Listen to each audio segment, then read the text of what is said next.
feels to you like you don't know what to do, and since you don't know what to do, it's hard to turn something that has so much momentum around, and yet it isn't hard to change the momentum of something if you can change the thought of something, and yet it's hard to change the thought of something when you have so much more to observe. That's why we like to say that from wherever you are to wherever you want to be, it's an emotional journey. The journey is a complicated journey. It feels like it's not an easy journey. It feels like it's a journey that most people don't accomplish with ease. It's a challenging journey. And we agree it appears to be that way when you're thinking in terms of the action part of it. But it really is a simpler journey if you try to make it the emotional journey that we've been describing here. Now, the reason that we want to say this to you, and even though it must be irritating to someone who has some very specific physical things they want to achieve, to hear some dead person who doesn't even have rent to pay to harp on and on about it being an emotional journey, like emotion is all Abraham's really got, you know. We are all about thought and feeling, and we are not much about action at all, because there is not anything action for us to manipulate from our non-physical, non-place, non-thing point of view. But we want to get your attention about that, because if you realize that every illness, no matter what it is, no matter what label it is, it's always about resistance. And resistance is always about contradicted thought. It's always about wanting one thing but thinking another. It's always about summoning energy and then offering thought that contradicts the energy that you're summoning. So once an illness manifests, and even before it is diagnosed, once there is physical symptom of it, now not only is it harder because now you've got this now circumstance that you're wanting to not pay attention to, even though it's drumming very loudly in your experience, but you still haven't dealt with whatever resistance caused that to begin with. And so recovering from illness is not only about ignoring the manifestation of the vibrational variance, but it's about still getting to the bottom of the vibrational variance. The difference in the emotional journey and the physical journey is that you really don't have to get to the bottom of anything. You just have to monkey around with thoughts until you find one that feels good, and that's the way you deal with the variance in vibration. So we know that it would be easier for you to feel happy if you could get back on the tennis court, or if you could continue to run again. In other words, all of those things that you said you want, we know that if someone could snap their fingers and make it so, that you would have a momentary surge of appreciation and joy. But even if all of that were to happen, it would not necessarily change the vibrational patterns that brought it about to begin with. And so that's why we want to sort of shower you with our awareness that you are blessed and you deserve for it to go that way. And we are in complete agreement with you that all of these things that you're asking for should be yours, but we can't give them to you, nor can anybody else give them to you, because it is and always has been an inside job. So then you say, all right, well, I'm up for this. My experience has catapulted my desire into a whole new level of desire. I want with clarity that I have never wanted before. And now I am willing to do whatever it takes to take my emotional journey. And what we want you to hear from us is that it will take far less than you ever have been asked to give for anything. Far less on this emotional journey than anything that it would take far less than getting your body into a position that you could win a tennis match. It would take far less than getting your body into a position that you could run unfettered for a period of time. It would take far less than what you have done many times. You just got to get pointed in the right direction at what it does take, you see. So we would not ask you to give up all of your cynicism all at once, because no one could do that. We would not ask you to give up all of your pessimism all at once. No one, or your realism all at once. No one could do that. We're just asking you, when you have time and when you feel like it, to try to find thoughts that feel better than the thoughts that come most easily. And it is our promise to you that as you release the resistance, your well-being has to return. And it will return in much swifter fashion than it left. And it will return with much greater stamina than you have ever known, because your desire is at a new level of asking that you were not at before. Does that make sense to you? So people ask us the question, what should I do? And we say, just find something to feel good about. And they say, no, really, what should I do? And we say, just find something to appreciate and just beat the drum of that. And they say, no, really, Abraham, what should I do? And we say, really, that is it. And they say, well, that sounds too simple. And we say, well, then just try it for a little while. In other words, if it sounds simple, you're in a very good place. If it sounds complicated, then you'll have to work on it a little bit. But it really is as simple as just finding something to feel good about and insisting that you do.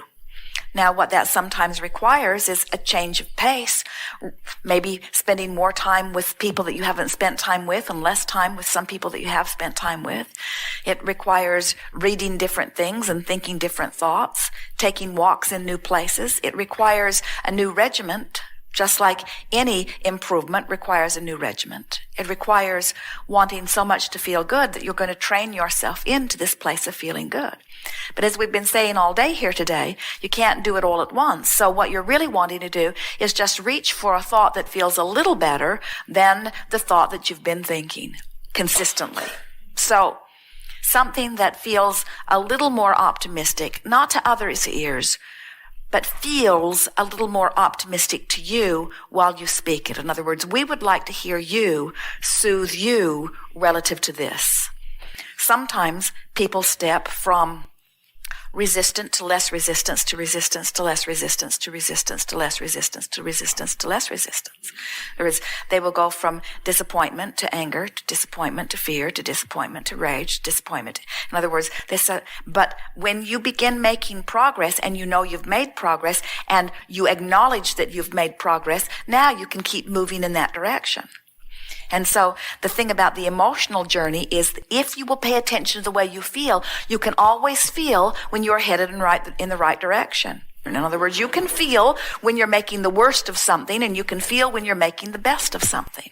So make the best of it here, and we'll listen in. And what you're going to be paying attention to is, I'm looking for incremental feelings of relief. If you try to jump too far, nothing happens. Incremental feelings of relief. So you're just wanting to reach as far as you can reach. Joseph Campbell says, follow your bliss. And we say, those are the best words we've ever heard, except that you can't find bliss from where you are. So if your goal is to follow something that you can't even get a whiff of, then you're lost in the desert, you see.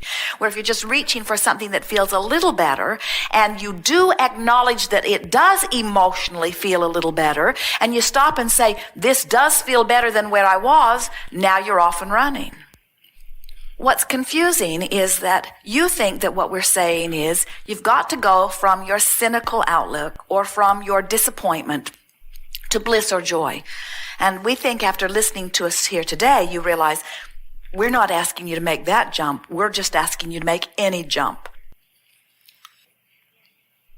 Now, we want to talk to you about something, just to soothe something that is the basis of all of this. I want to suggest you were hearing us clearly as we have been talking about how a person in a place of despair or true depression cannot quantum leap into joy and ecstasy. It's too big of a vibrational jump.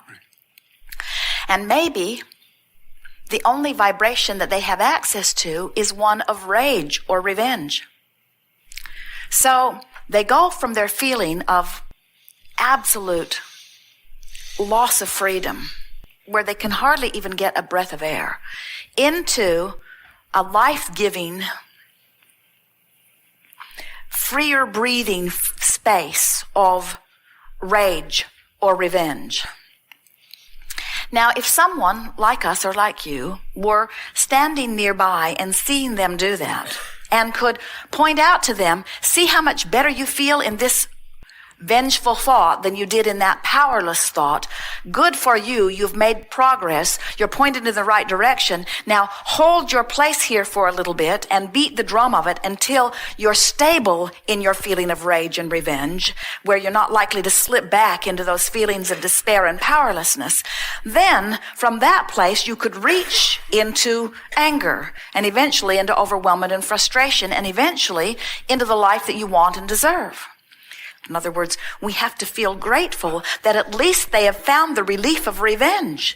We have to celebrate the relief that they are finding and not despair over the actions that are born out of that, but instead be grateful that the individual has found some relief as they are beginning to regain their power.